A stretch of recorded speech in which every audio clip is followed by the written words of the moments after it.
Few names in English history are as instantly recognisable as Guy Fawkes. Every year on the 5th of November, people across Britain light bonfires and fireworks, remembering a man who almost changed the course of the nation. Fawkes is remembered as the face of the Gunpowder Plot of 1605, the failed attempt to blow up King James I and the Houses of Parliament. But behind the legends and the masks lie a very real story of conspiracy, torture, and a brutal public execution that technically went wrong. When Guy Fawkes was born in York in 1570, England was deeply divided by religion. King Henry VIII had broken with Rome decades earlier, and the Church of England was firmly Protestant. Catholics were persecuted, they could not openly attend Mass, and were fined for refusing to attend Protestant services, and faced suspicion of treason. When Elizabeth I died in 1603, Catholics hoped her successor, King James I, would be more tolerant. James, after all, was married to a Catholic queen, Anne of Denmark. At first he did ease some restrictions, but as plots against him emerged, James grew harsher. Heavy fines and new laws punished Catholics again. It was in this climate of repression that a group of desperate Catholic gentlemen began plotting to strike a fatal blow at the Protestant state.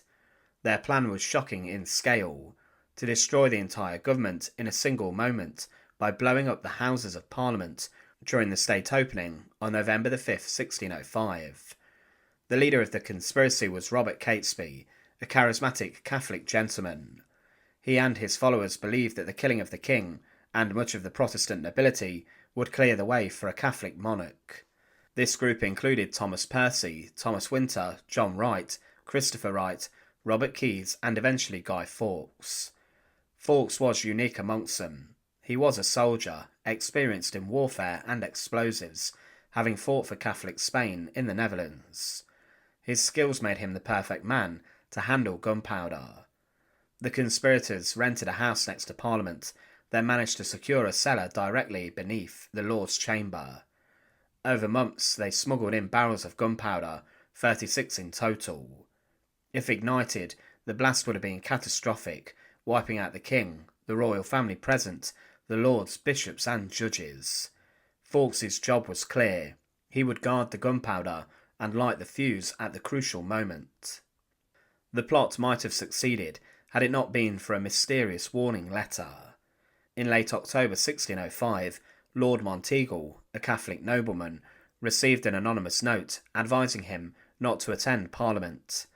He immediately passed it to the authorities. King James and his ministers took the warning seriously. On the night of November the 4th, the Earl of Suffolk and Sir Thomas Knivet searched the Palace of Westminster. In the cellars they found Fawkes, disguised as a servant, and a suspicious pile of firewood. A further search revealed the hidden gunpowder. Fawkes was arrested in the early hours of November the 5th, 1605. He gave a false name, John Johnson, and claimed he acted alone. But the discovery of the barrels made clear this was not a solitary act. Guy Fawkes was taken to the Tower of London, where King James personally authorised the use of torture to make him confess. Normally torture was illegal in England, but in cases of treason, exceptions could be made with royal approval. At first, Fawkes was brave and defiant. He told his captors that he wished the plot had succeeded. James even remarked on his courage, describing him as possessing a Roman resolution. But courage alone could not withstand the rack. On November the 6th he was placed in manacles, his wrists tied behind him and suspended so his body hung painfully. The next day he was put on the rack, where his limbs were stretched until his joints nearly broke. Under this agony, Fawkes finally gave names of his fellow conspirators. His signature on his confession tells the story of his torment. His first attempt is barely legible, just a shaking Guido. Days later, after some recovery, he could sign his name more clearly. The contrast shows his physical destruction, wrought by torture. By January 1606, most of the conspirators were either dead or captured. Some, including Robert Catesby, were killed in a shootout with government forces. Those still alive, Guy Fawkes amongst them, were brought to trial for high treason. The trial opened on January the 27th, 1606 in Westminster Hall. The prisoners were paraded in gaunt and weakened. The Attorney General, Sir Edward Coke, thundered against them, describing their plan as the most cruel and detestable treason that ever entered the heart of man. Fawkes made little defence. He admitted his guilt and explained his motive. Our intention was to blow back the beggarly Scots to Scotland. This was a swipe at King James, a Scot ruling over England. The verdict was never in doubt. All the conspirators were found guilty and sentenced to the traditional punishment for traitors, hanging, drawing and quartering. On January the 30th and 31st, 1606, the sentences were carried out. The executions were staged in St Paul's Churchyard and in Old Palace Yard at Westminster, places where large crowds could watch. Guy Fawkes' turn came on January the 31st at Westminster. He was brought out with 3 other main conspirators, Thomas Winter, Ambrose Rookwood and Robert Keyes. The method of execution was designed to be terrifying. First, a condemned man was dragged on a hurdle, a wooden sled, through the jeering streets to the gallows. There he was hanged by the neck, but only until nearly dead, not long enough for a merciful death.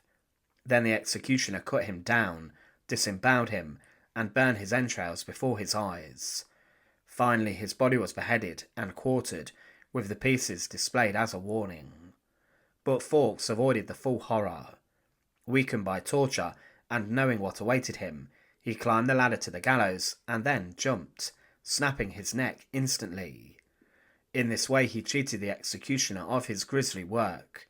Still his body was butchered afterwards, and his head displayed on a pike to show the fate of traitors. The Gunpowder Plot was a disaster for English Catholics. Instead of gaining sympathy, they faced harsher repression.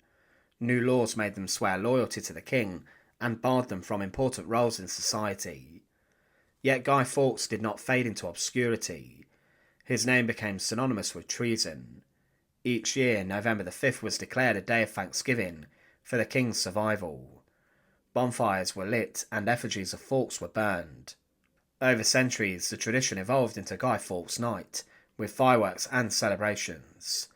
Interestingly, while in the early years, Fawkes was remembered as a villain, in modern times he has become a symbol of rebellion against tyranny. His face, stylised in the famous mask, has been adopted by protest movements worldwide.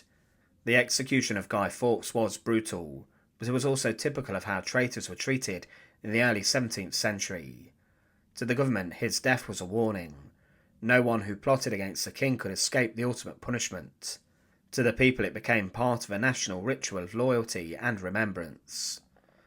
Fawkes himself remains a complex figure. He was not the leader of the Gunpowder Plot, but was its most famous member.